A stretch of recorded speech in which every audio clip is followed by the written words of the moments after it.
आपण मानकु स्वागत करुछि learn in pipeline channel को। ए चैनल रे आमे महापुरुषंक जीवनी विषय जानिबा मात्र 5 धाड़ी रे। जदि अधिका जानिबा को इच्छा हबो मते कमेंट रे जणेबे।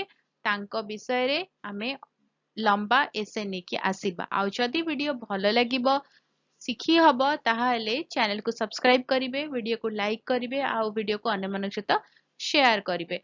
ताहाले जिबा आगो को जिबा आउ जानिबा आउ जने महापुरुषंक जीवनी विषय रे।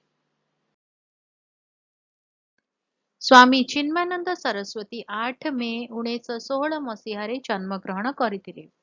से जने हिंदू आध्यात्मिक नेता एवं शिक्षक थिले। 1951 मसीहारे से चिन्मय मिशन प्रतिष्ठा करथिले, जहाकी एक विश्वव्यापी अणलाभ संगठन। एहार मूल उद्देश्य हेउछि वेदांत, भगवद गीता, उपनिषद एवं अन्यान्य प्राचीन हिंदू शास्त्रर ज्ञान विस्तार करिबा। से 3 अगस्त 1993 मसीहारे मृत्युवरण करथिले। रहुछि देखा बागमे वीडियो रे। नमस्कार।